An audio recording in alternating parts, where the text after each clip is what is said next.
Olá, meus queridos, minhas queridas, é um prazer enorme estar conversando com vocês agora por esse canal. Eu criei exatamente esse grupo de WhatsApp para todo dia a gente conversar sobre direito, para eu poder ajudá-los a ingressar na Ordem dos Advogados do Brasil. E para você que já passou na Ordem dos Advogados do Brasil, eu também quero ajudá-lo a continuar desenvolvendo seus estudos, a como aplicar as teorias, as técnicas na sua vida cotidiana e a passar em qualquer concurso público que você queira, tá? Nesse primeiro encontro, eu achei interessante fazer um vídeo diferente, tá?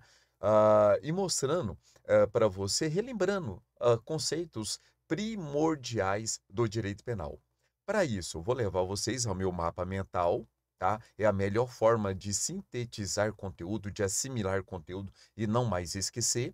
E nesse mapa mental a gente vai desenvolver o início aí dos nossos encontros, o início da nossa comunicação, tá bom? Vamos lá? Pois bem, pessoal, olha só. Só um momento. Veja que no meu mapa mental eu começo exatamente falando com vocês sobre aí as fontes do direito penal. Então, nada melhor do que pegarmos as aulas, né, do professor Rogério Sanches para nós trilharmos um caminho seguro. Então, veja, toda vez que falamos em fontes do direito penal, nós temos fonte de produção e de conhecimento.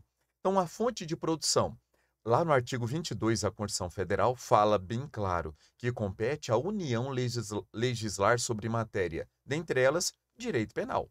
Tá? Então, veja, quem é essa União? Será que são os estados, os municípios, ah, ah, o Poder Judiciário, o Poder Executivo? Não. Quando a Constituição fala no artigo 22, a União vai legislar, ele está falando de tarefa precípua, ou seja, somente o Congresso Nacional, que é bicameral, composto pela Câmara dos Deputados e pelo Senado Federal.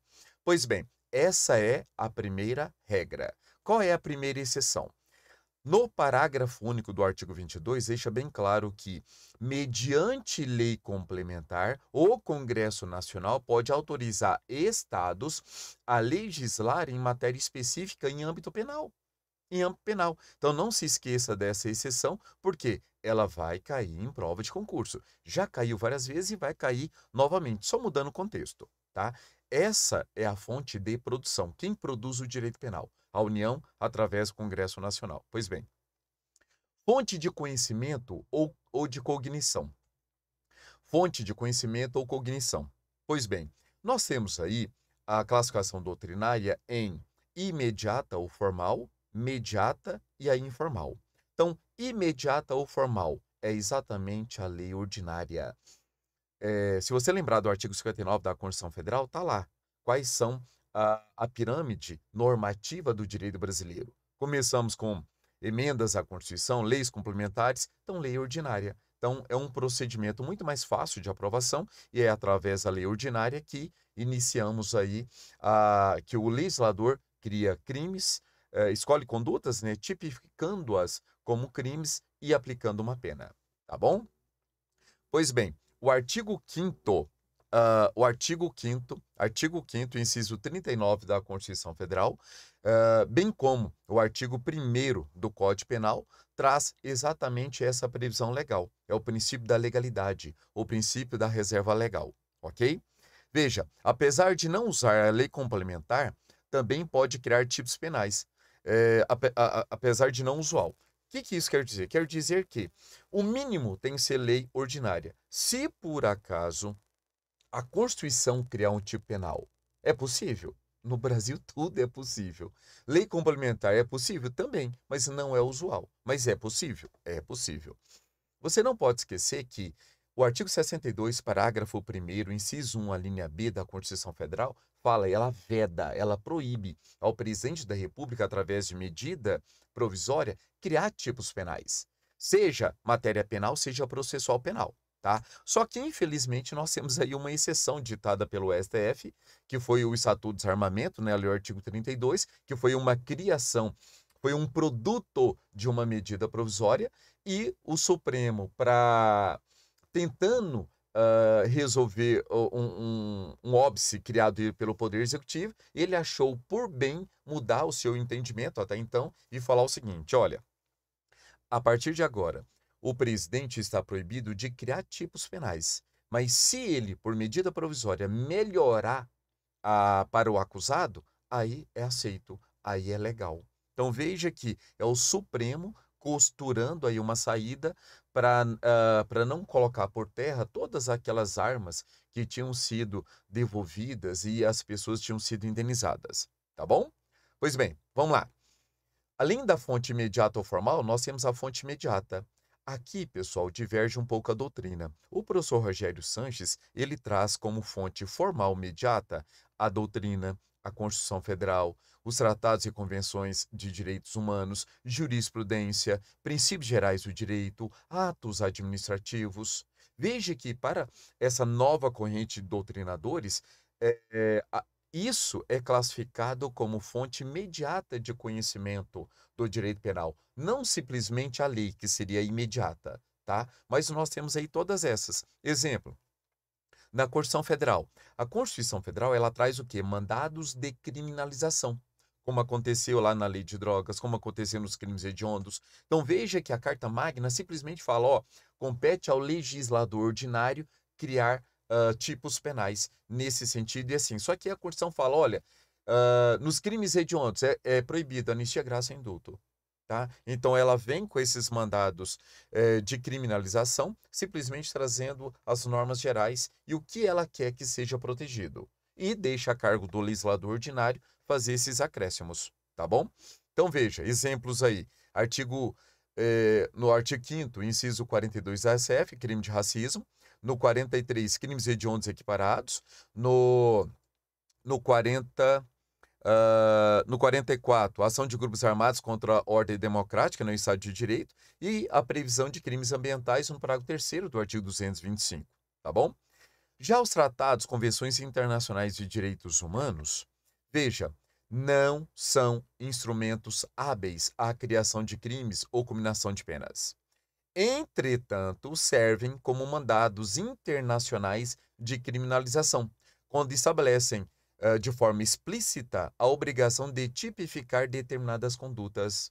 Um exemplo: crime de tortura, pornografia infantil, violência contra a mulher, genocídio e crime organizado. Então veja que vem esses tratados e convenções que o Brasil é signatário e vem uma ordem interna. Fala, ó, legislador, você precisa conceituar.